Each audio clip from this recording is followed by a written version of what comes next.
Assalamu alaikum wa rahmatullah. Thank you for joining us here at Straight Talk. I'm your host Kamal Hussein.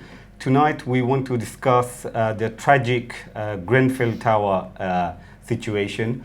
We have with us Brother Abdul Samad and Brother Abu Umair, who are our regular contributors to this show. And we have, alhamdulillah, a special guest, Brother Khalid Mueid, solicitor and a keen follower of current affairs, and a Labour Party activist. So, Jazakallah khair, brothers, for joining us tonight. Brother, can you, let me start with you. I mean, can you describe how you felt when you saw the event and how you feel now at this moment?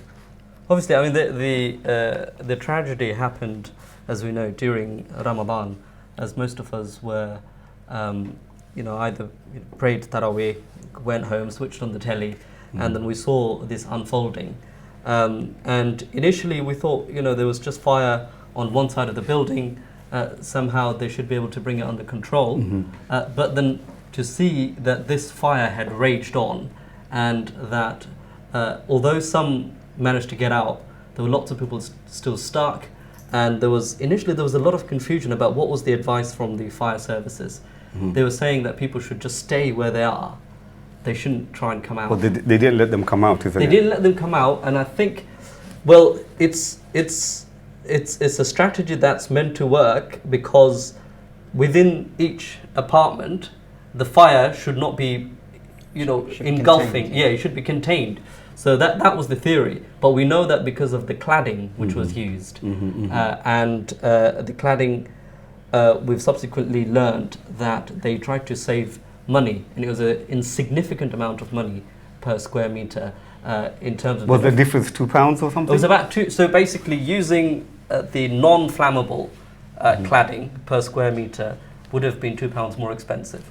And to make that saving, they put on something that was highly flammable, and the fire, which shouldn't have, it's really unusual that it kind of engulfed and burned down the whole building in the way that it did, and how the fire kind of kept rising.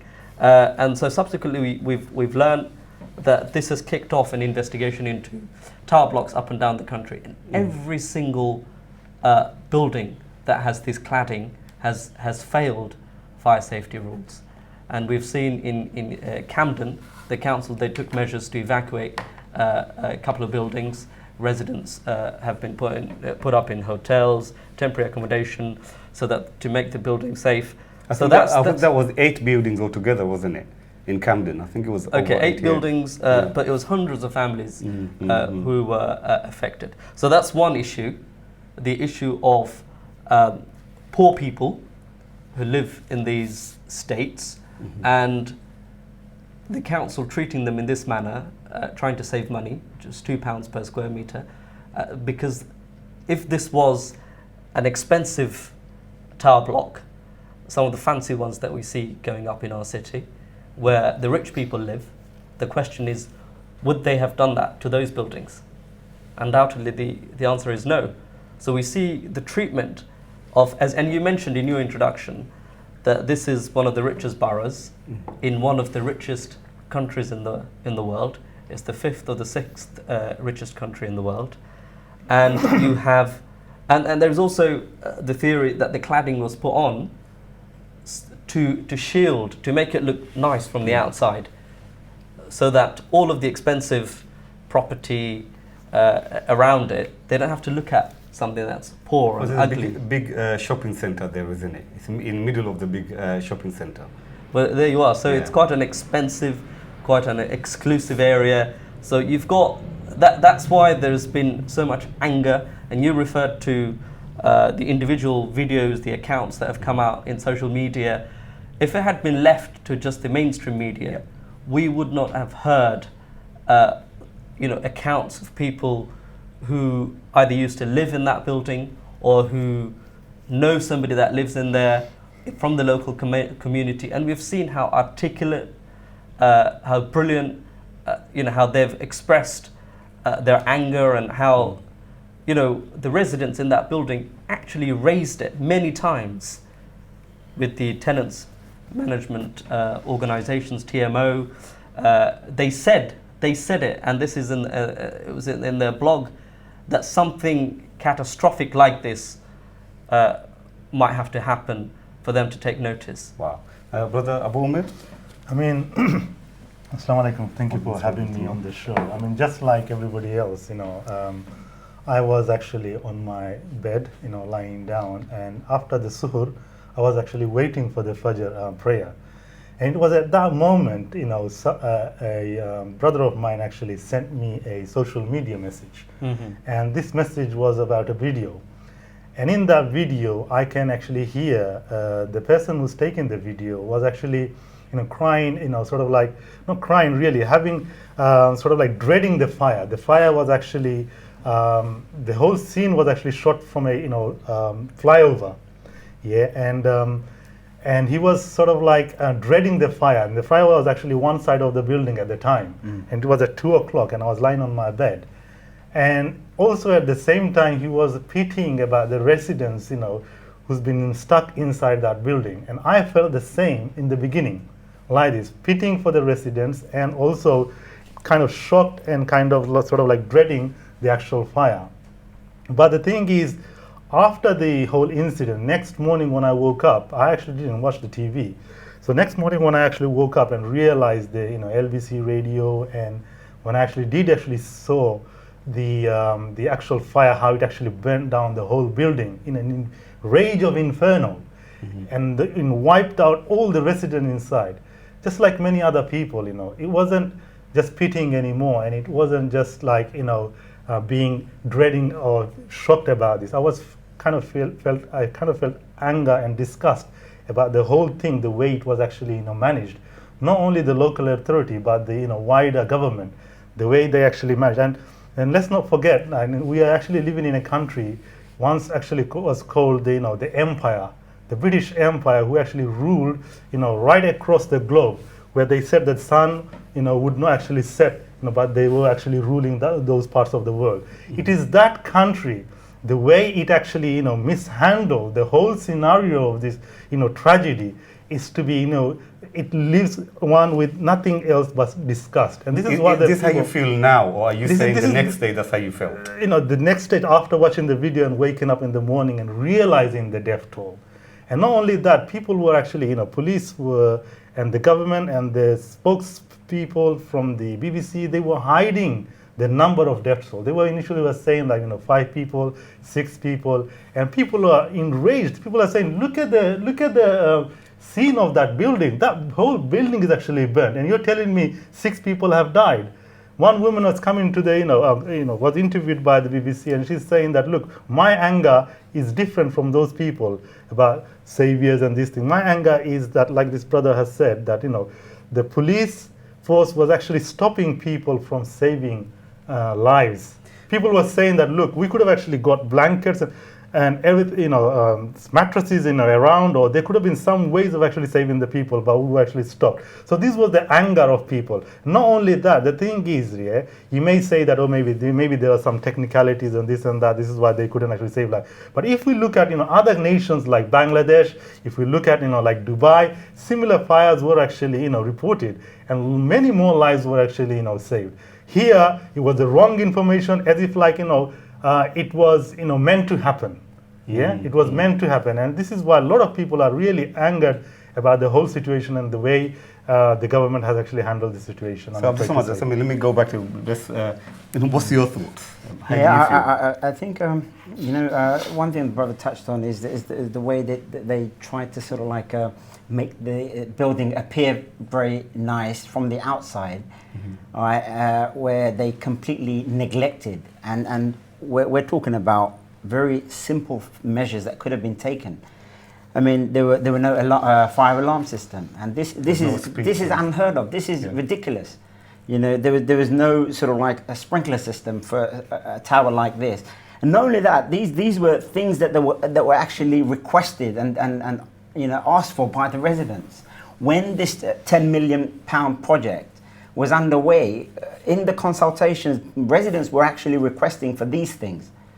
But these things were completely sort of like overlooked, neglected, and they were more interested in in making a presentation of the building for the sake of the wealthy residents that are surrounding this building. And this is really, really, you know, it's just disgusting, yeah. And this is exactly what has been felt, and this is exactly what was coming through the social media, and not so much coming through mainstream media.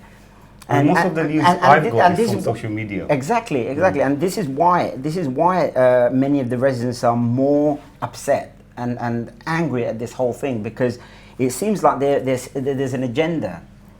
There's an agenda, you know, by the establishment and the mainstream media to sort of like cover up and sort of like, you know, hide this thing away from public knowledge. You see, and this is where the main anger is actually coming from, where the poor people. We all know that in that block there were actually just poor people. There weren't any wealthy rich people. One would ask, you know, how does an incident like this happen? Exactly. I mean, you would think in a rich country. You would think. Like I UK. mean, these are situations, scenes that you could maybe expect in third world countries, maybe in Bangladesh or Pakistan or somewhere else, you know.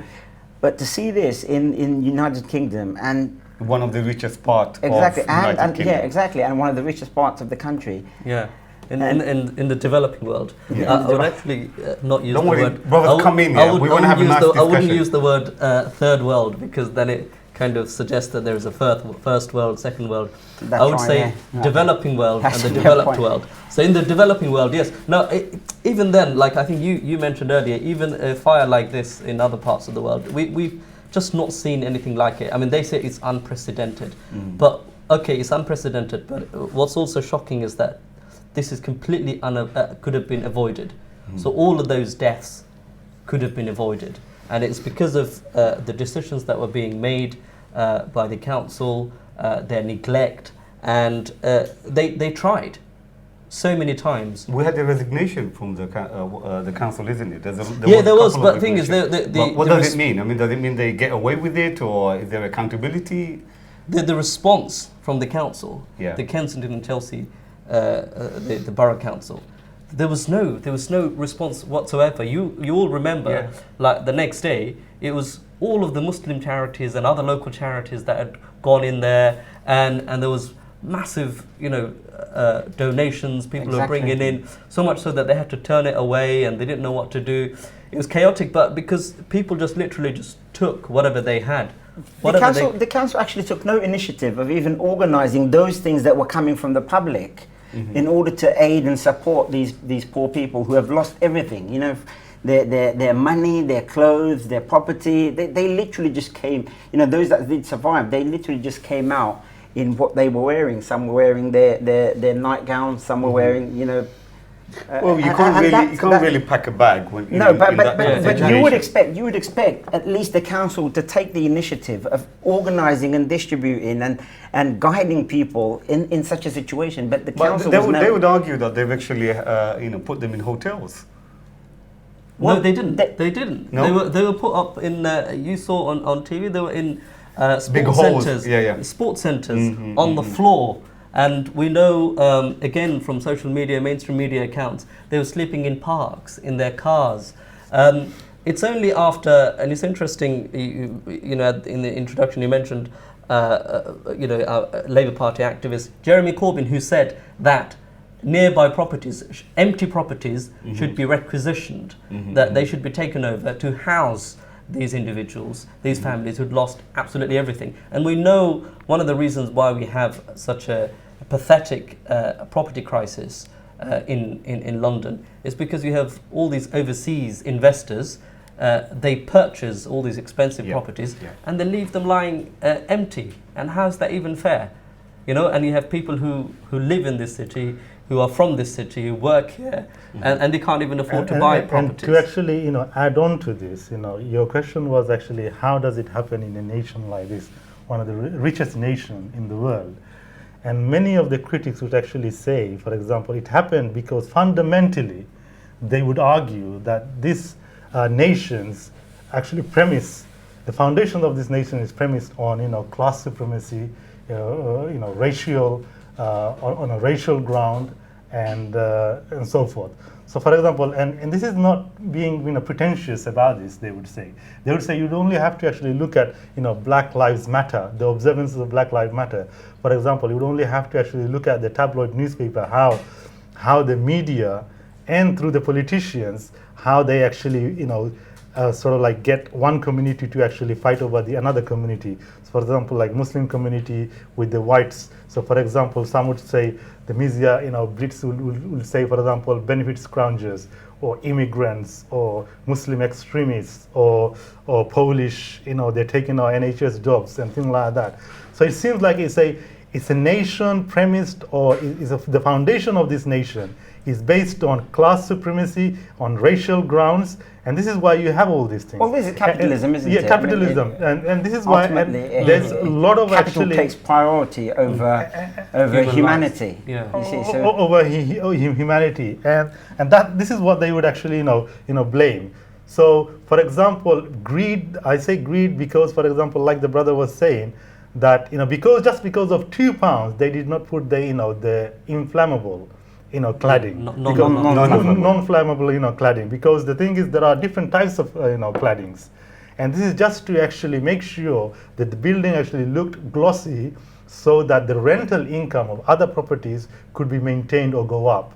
So again, it's to actually service a certain class of people, to make sure that, for example, and these people, most of the people who lived in the Grenfell Tower, 90% of those people were actually foreigners. They were immigrants. There were some refugees. They were Muslims. They would say. Yeah, the first victim that was named was a Syrian refugee. Yeah. Syrian refugee. Someone who had escaped Syria war to be burnt alive.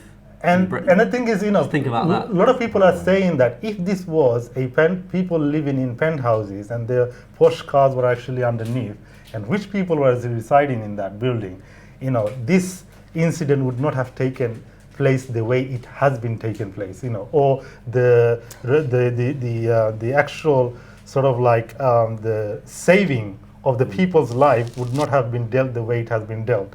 So it is definitely, the critics would actually say that the poor people have been neglected in this society over profit, and many would say that, like for example, Labour would, and Jeremy Corbyn would actually say, this is because of austerity cuts.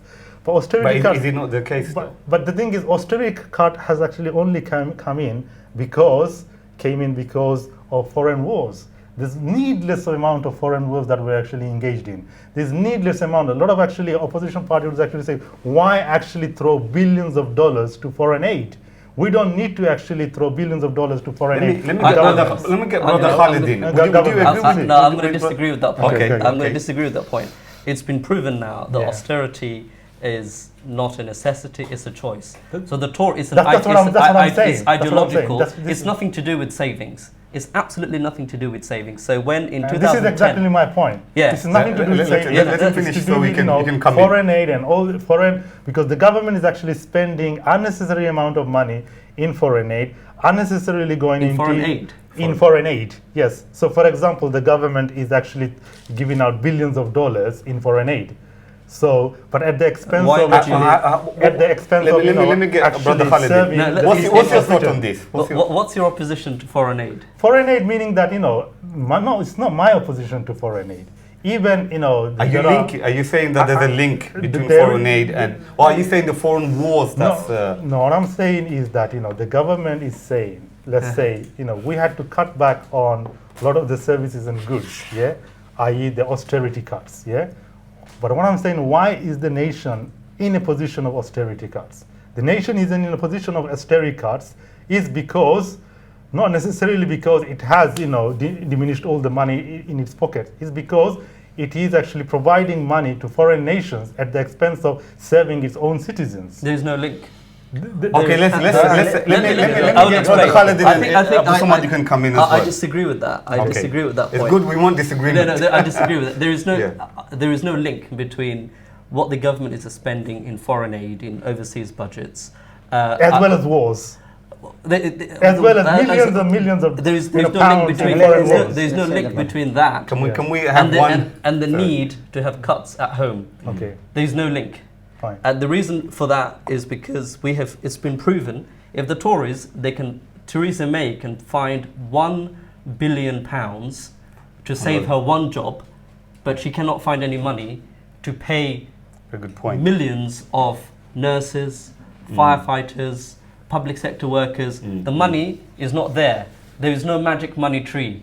But suddenly there is magic money tree to save one job. That's Theresa May's job. So that is just one proof, one piece of evidence that it's not, the money is there. The money is there to bomb countries in the Middle East. The money is there to further cut the corporation tax.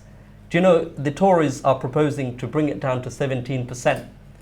And I believe the average in all the other G7 countries, it's in the late 20s. It's something like 27, 28. Even if it were to go up to 27%, it would still be lower than all the other competitors. So there is money to give away in corporation tax. There is money for those who are tax dodging and putting money away in offshore tax havens. But suddenly there is no money for schools, for hospitals, and there is no money. And local authorities have faced savage cuts, about 40% cuts to their budget, and that is the reason why. If you have all these fire stations in London shut down, all these jobs have been axed. Libraries have been closed. Facilities, so how are they going to be able to deal with a situation like this? If there is a 40% cut in the local authorities' budget, that is undoubtedly going to have an impact on the way. So why is there a cut then? How there is a cut because it's a choice. The Tories want a small state. The Tories want it's ideological. I fully agree with you, but what I'm trying to say is that those people out there are saying their analysis is, look, you are spending this X amount of money outside of the country unnecessarily, whereas it's your necessarily, totally necessarily. No, unnecessarily. We don't have to actually go and kill and bomb infant children in Iraq. You're confusing two things. Foreign aid is different from foreign aid, and as well as I said, wars is foreign wars as well. I said the both things as well. We don't have to, necessarily, bomb children and millions of people, put them into dark ages, like in Iraq and in other parts of the world as well as foreign aid. But we don't have to actually, for example, give money to, foreign armies just to maintain the status quo. This is what some people's critics would actually say. Those who actually shallowly believe that we don't have enough money, they would say, "Why do spend in that basket full?" But this is the thing. But I agree with you that there is enough money still, despite the expenditure. There is enough money the government actually holds to actually service its own citizens. Can I hold you? Because one of the evidence is that people would say that the Buckingham Palace can actually get all this money to actually decorate its own building, refurbished, and to save lives, critical situations of people's lives. But that woman, I'm going to have to stop you here because someone wants to. But this is what people. So we can discuss this on another day. But let me bring up the Sumadin. What's your thought? You wanted to come in. It all comes back to the fundamental, isn't it? Yeah, there are certain lives, certain people, certain class that needs to be maintained and looked after in this society, and this is what this whole system is geared up to do. And this whole tragedy actually just proved that, in a very, very strong way. And this is the situation. So it's this system that we're talking about. But now, this is the system that is actually, exists. And I mean, maybe, brother might want to sort of like disagree here a little bit, but, what we can say is that because this whole society is based on this capitalist philosophy, and in that regard, under Labour, we had the same thing. It wasn't any different. You see, it wasn't any different, in any significant way. We can say Jeremy Corbyn, he is showing different sort of like approach, different, he's raising. Do you think it's all the same thing? There's nothing. At the end of the day, I don't believe that Jeremy Corbyn is as an individual is actually going to be able to do anything differently, because he's just an individual, even if he is in power. Yeah, you're a Labour Party. Even if he's in power, he will. Because there is a whole establishment. There is a whole establishment And for him to be able to take on this establishment is going to be quite impossible. You see, it's just going to be quite impossible. So, you know, there has, I mean, even now, for example, we did see like Jeremy Corbyn, you know, coming to the scene, you know, and you know, showing care, concern for those people, and making all these political statements, you know, where undermining the Conservative and so on. But where is Jeremy Corbyn now, for example? To be quite honest, I think he's done his political scoring, you know. Okay, where is Jeremy Corbyn now? Let's hear it from. Yeah. Let me give you some some facts yeah, in terms please, of. yeah.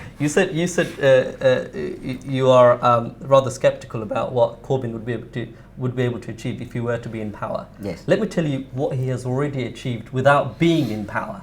Okay. Just with the success that he's had in the last general election, because in this general election, Labour under Corbyn got the biggest swing to any political party since 1945.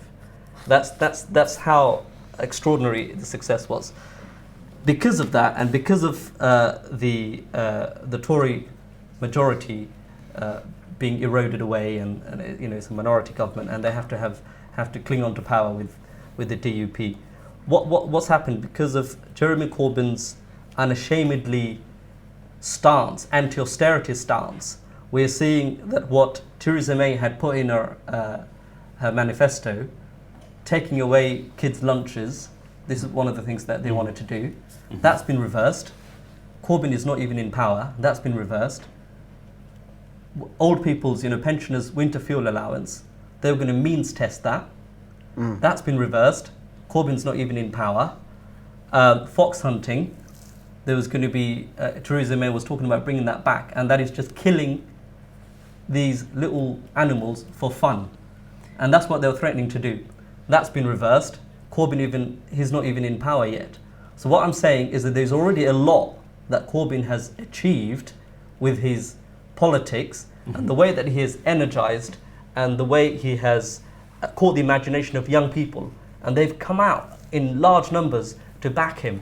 And we have seen in up and down the country where Labour MPs were sitting on like majorities of it's like 1,000 vote. They've become super majorities, you know, and so there's already a lot that Corbyn has achieved without being in power. Just imagine what's going to happen when he's in power. Let me ask you a question. Is it you know, some would argue that it's a protest party at this moment? Absolutely not. And any party, any opposition, you know, you will see some benefits. So what you've just illustrated or you pointed out, yes, you know, obviously you can see that they've done really well, but what major changes do you think he can do if he was to go in power?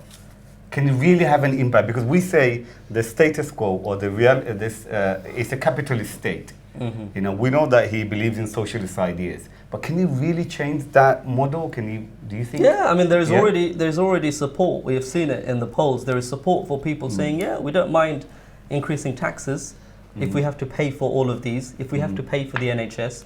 You know, before the Labour government of 1945, after the Second World War, that introduced the NHS, the concept that, you know, healthcare is a human right, that every person has a right to receive healthcare, and which is why we have the NHS, the institution that was built under a Labour government. See, the way I look at it, you know, it's, in capitalism, socialism is just a balancing force. You see, to sort of like, you know, what it does, to sort of like keep things in the middle, if you know what I mean. So somebody said this, and I thought it was quite an interesting quote.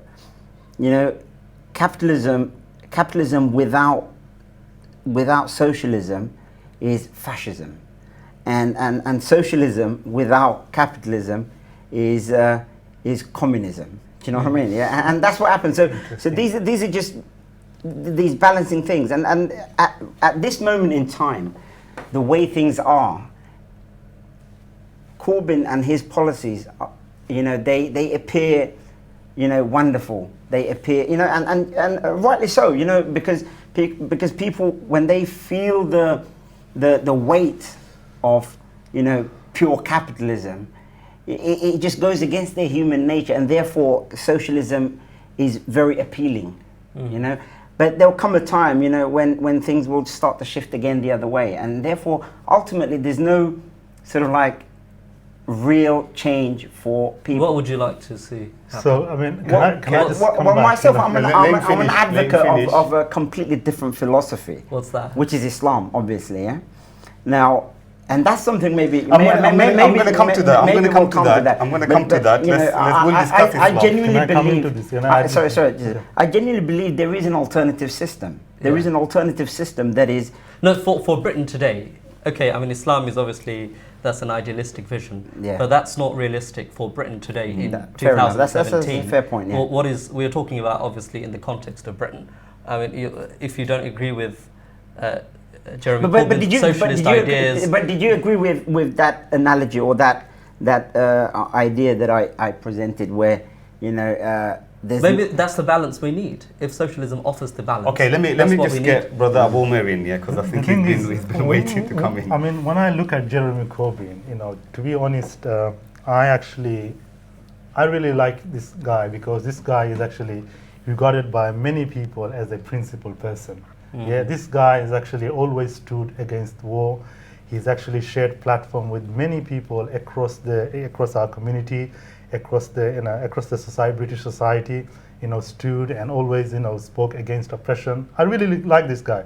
This guy, you know, till now. You're not campaigning for No, Labour I'm Party, not campaigning for him. Okay. I mean, to this point, stuck to his principle to an extent. Yeah. But the problem with, you know, anyone who actually believes anything other than, you know, like for example, the Muslim would actually say that anyone who actually believes other than Islam, that person can be bought, person can be changed through pressure.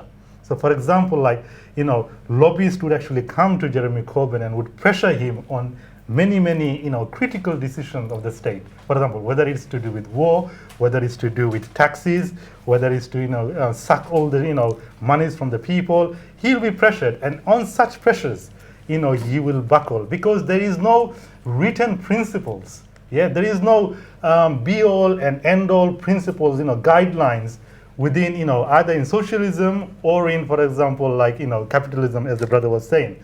So therefore, they are not accountable because they would do anything based on the interest of the nation. Anything can change based on the regardless of any principle. And I think this is why I think the Muslims have the brunt of, you know, of all these, you know, sort of like blame or all this seen, you know, in a demonic way by many internationally, because Muslims, they stand the ground where they, for example, like they don't actually budge when it comes to principles laid down by God. And that's the problem with Muslims, yeah? But with anyone other than Islam, other than Muslims... Why do you say that's a problem? I don't understand. No, and what I'm saying that, you know, superpowers especially, and especially the leaders of the world, see Muslims as a problem because they hold this, you know, principle that, you know, that they will not actually budge from. I'll ask you a rather controversial... But when it comes to, you know, man-made system... When it comes to man-made system that, you know, you are, you know, anyone can actually buy you out. That's the problem. That's the problem that I fear. Otherwise, I really like Jeremy Corbyn. Even a lot of the children, you know, my children, they said, oh, this guy wants to actually alleviate, you know, tuition fees and so forth. This is very good. But we don't want also a situation where, you know, socialism rules and we are always paying taxes and we don't have anything to, you know, save. You know, we don't have any money to actually buy properties and things like that. We don't want, you know, the end of capitalism and extremes of socialism. Can I come? So it's a really interesting point that you raised. Maybe it's the balance we need right now. Yeah. I think we are deviating a little bit from the topic, but you know what? I don't mind. Let's have this discussion. I think quite interesting. Very briefly, I find it really interesting that you said perhaps it's the balance that we need here. Now, and then you asked me, you know, what do I sort of like believe in? Yeah, obviously, and I said Islam. But what we're saying is that, look,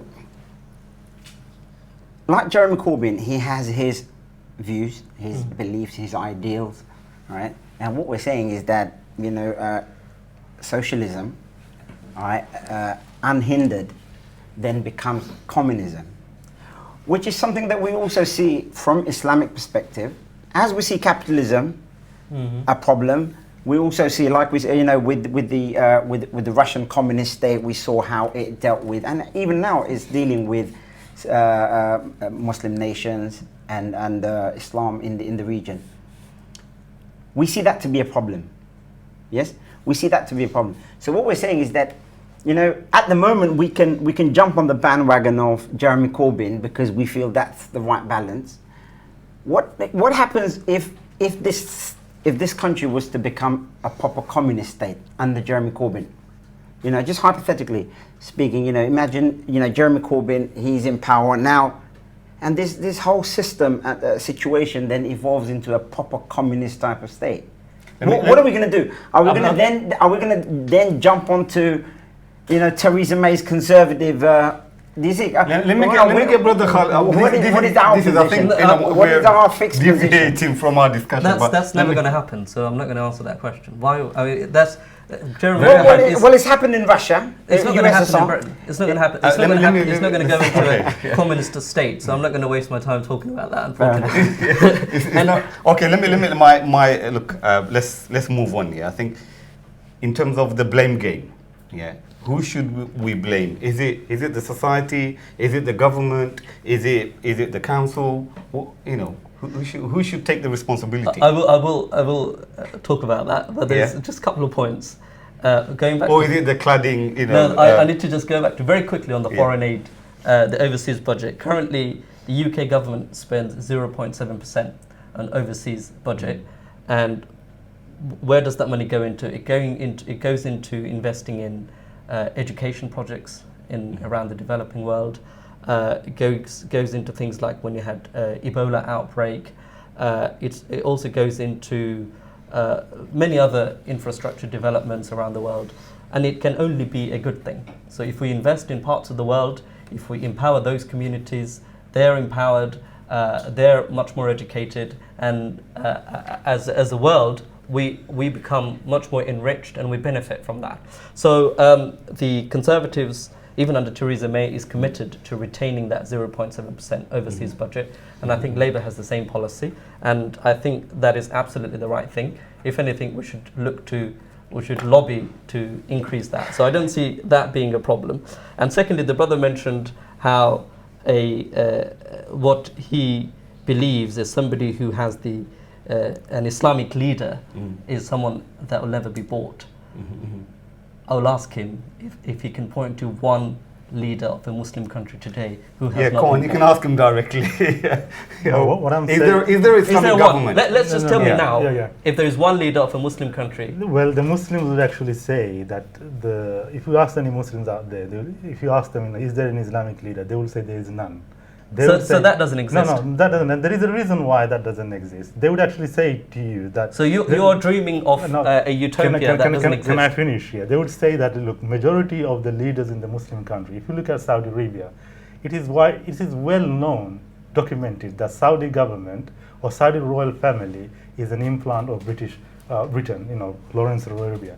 If you look at, for example, like the dictators of Mubarak or Gaddafi, these were actually kept on power, by the superpowers of the world, So there is none because of this foreign aid or because of this foreign relationship that superpowers have with those countries, to maintain a status quo so that Islamic revival doesn't happen. That's what if you ask that question to the Muslims, a lot of the Muslims actually say that to you. So to your answer, yes, there is no leaders like that at the moment. And this is why, the Muslims around the world would have you saying, this is why we are asking for a leader that represents our belief. And we find time and time again, the superpowers of the world are intervening in those situations, even so the superpowers are to blame, not the Muslim leaders themselves. No, because they don't have any individual responsibility. Well, the thing is, they will say that there is a question. I'm not saying they are Muslims or not Muslims. There is a question whether they are their leaders. Let me just bring it down. Just give it one analogy. Yeah. If I ask you to do something bad and you do it, who's responsible, me or you? The leaders are responsible. No, you. I ask you. Yeah. I say, look, go and mug this person in the street. Yeah. And you do it because I've asked you to do it. Are you I'm responsible? responsible, yes. Then why are these Can I- leaders no, not well, responsible? How can you blame it on? let me answer this. Let me try to answer this. I'm responsible. Guys, I'm going to have to But stop hold you on a here. second. Yeah? No, let me just Can I- finish it. let- Can we someone- go back to the? Yeah, let's After get someone's back comment, to it. can you hold your thoughts? Did you want me to answer that question? Yes, go for it. Yeah. Okay. So you see, what I would say is that, you know, who is responsible? See, what we need to understand is that the nation states that we see across the world, these are just extension of the same global order and the global system.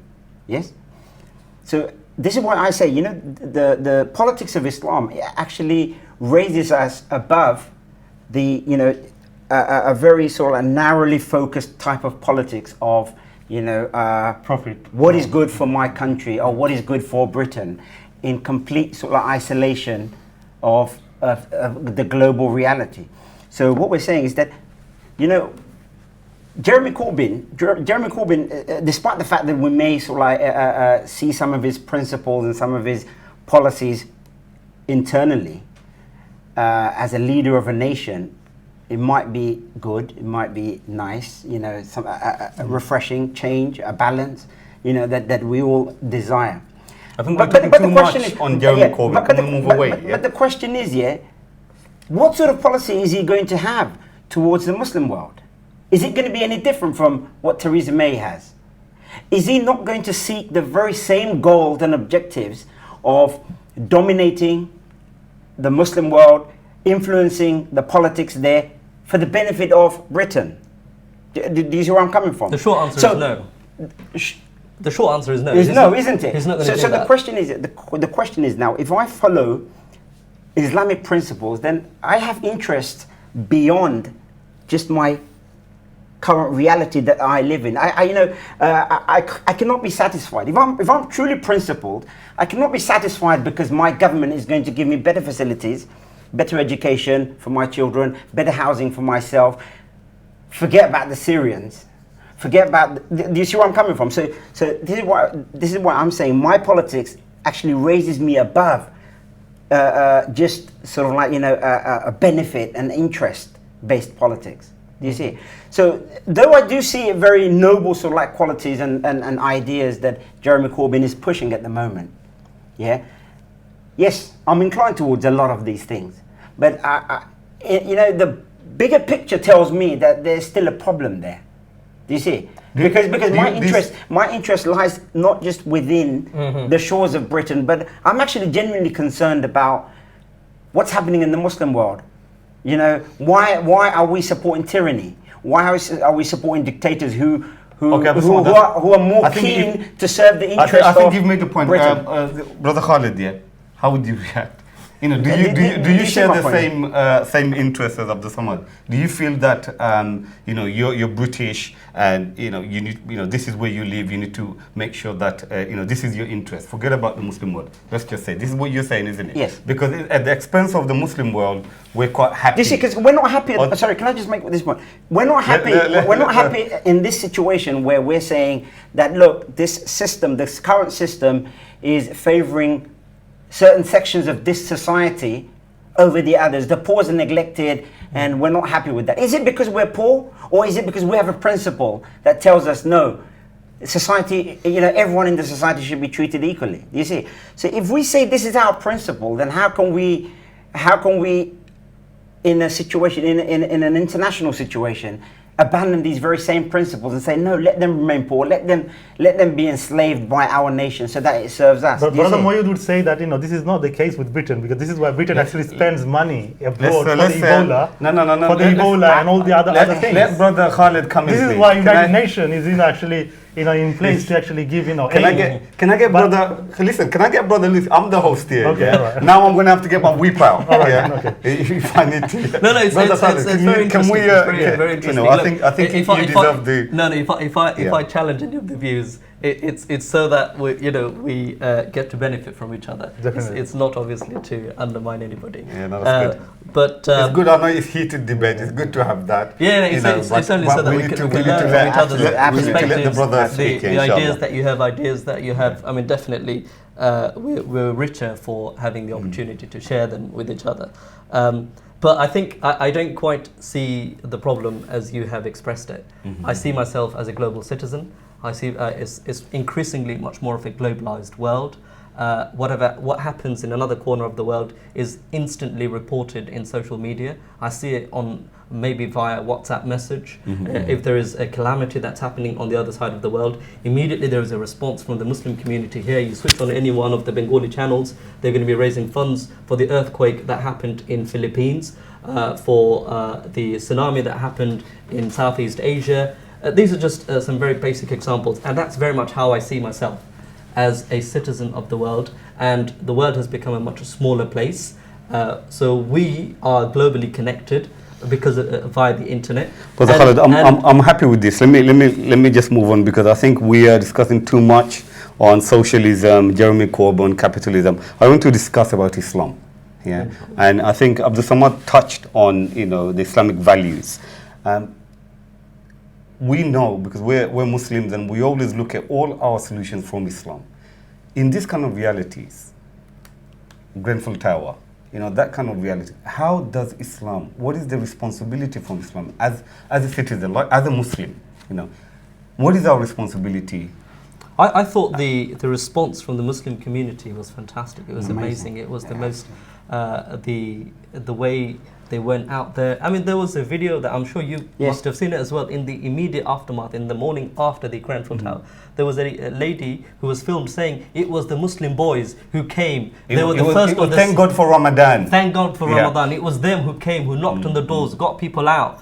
They were first on the scene, giving people water and stuff like that. And that was really, really heartening to see that. But and this is the values. These are rooted in the values. This is the values. We talk about Aqidah. And it was because it also, especially because it was in Ramadan as well. And can I just add a point? This actually really kind of like embarrassed the government that has been peddling this narrative where Muslims are an evil force within our community and our society. And Theresa May, But that it just showed. Hold on a minute. It's Muslims that were there first to help the people and get them out. And in fact, a lot of the Muslims were actually prevented later on by the police and the fire services. Most of the charity groups were Muslim anyway. Most of the so I think the response that we saw, we want to see more of that sort of localized response. Of course, we have concern for what's happening around the world, but at the same time we also have a responsibility towards our neighbors, towards communities within these shores as well. And increasingly we are seeing that, which is very, very encouraging, because when we had the flooding, it was a couple of years ago in Cumbria, there were many Muslim charities who were there helping out people who had been affected by the floods, giving them emergency relief.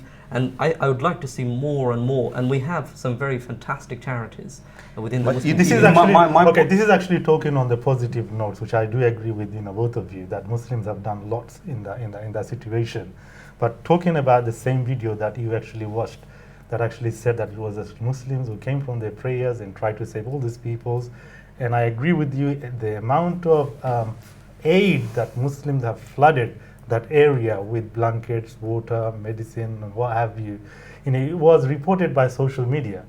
And the very video that he watched, actually, it goes on, to say that another lady was saying that they have us believe that, these Muslims are bad, but all the good things that, they've done today, it shows that Muslims are not as bad, that the media is like us to believe. That there was this woman who was you saw that, haven't you? Yeah. So what we also would like to actually see, on top of not only Muslims more giving more and being more charitable, we would also add to your point, is that we also want to see that media stops demonizing Muslims. And that was the cry. How do you stop that? How would you stop that? And that was the cry of that woman who was not a Muslim.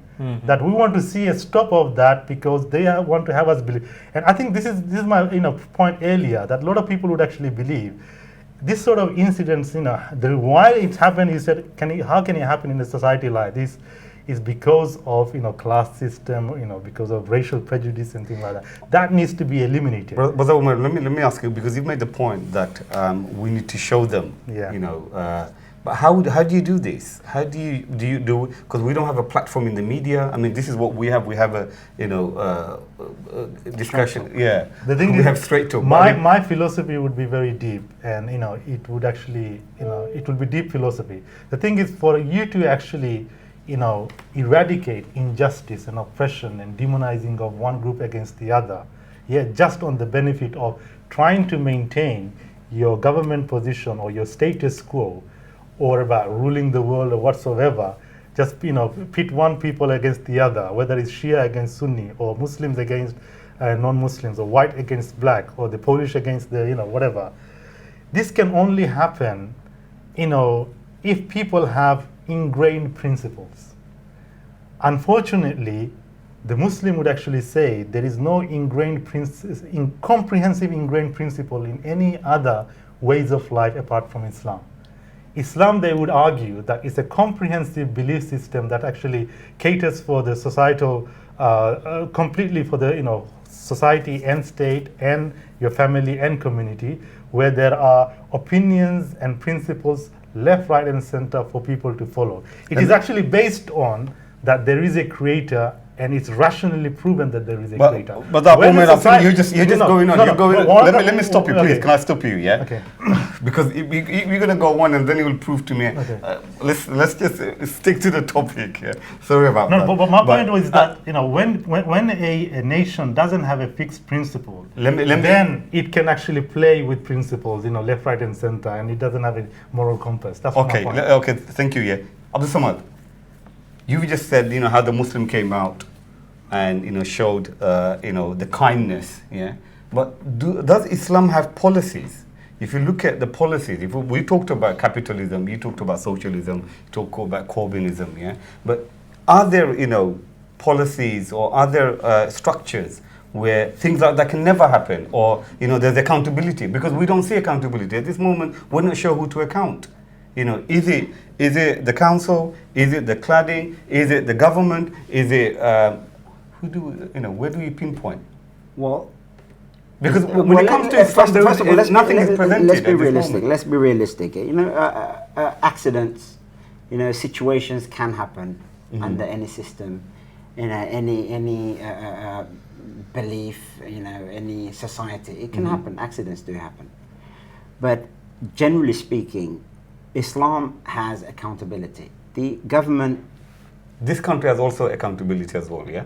That's right. Yeah, it does. It does, but it's not the way you would find in Islam. So that's what I want to understand, because I think that's what we see. What we see is that, say, at the time of Umar ibn al-Khattab, an example, he was so concerned about the citizens' welfare that he would actually, walk the streets at night to make sure that people have had enough to eat. They are housed. They are not complaining about anything. Everything is in order. And he would personally go out as a ruler of the society to make sure that everything is in order. And if it's not, he was less concerned about what people may say and how people may account him. He was more concerned about the fact that he himself is responsible to Allah subhanahu wa ta'ala on the day. He would dread that a donkey may trip somewhere in Iraq while he was in Medina. He was concerned a donkey will trip on the road, and he will be accounted on the Day of Judgment for not having maintained that road. Now, if you think like that, if a government, if a ruler is to think like this, then surely we have a fault here. This whole £10 million project was definitely not one that was guided by principles such as this. The council took priority. It prioritized saving. It prioritized, glossing over health and safety of these people. And this is way too obvious. Very, very important point. How can we present Islam to the non-Muslims and as a government level? Can we do that? Do you think it's possible? Because you did say that, look, we live in this country, we're part of this society, but do you think we have a responsibility as Muslims to present an ideological alternative? Okay, sorry. Now, Can I just make one last point? All on right, this? go for it. What One we last find point. the accountability here in this sort of society. Yeah, we talk about you can vote them out, you can protest and you can make your voice heard and so on. But what does that, what is the weight of that? I ask. Oh yeah, if you don't like my policies, just vote me out after 5 years, all right, and that's it. Oh, something's gone terribly wrong, I'm going to resign. I'm going to stop you here. We're running out of time. Is that really accountability? Do you see? Whereas, in Islam, should the ruler violate any aspect of Islam, in principle, he's out the next day. And not only that, he'll be tried. Should it be a crime? Samad, can I stop you here, please? Yeah.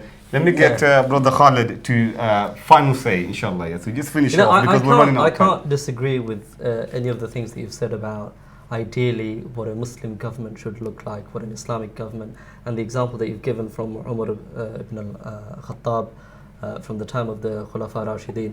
Can't disagree with all of those. But where I will disagree with you fundamentally is, I think I don't see how that is in the context of Britain today in 2017. I don't know where that fits in. It doesn't fit in at all. I mean, are you talking about having an Islamic government in Britain? That's not going to happen. I think let me understand this, yeah, because we said that the example of Muslims were out there with charity helping them, yeah.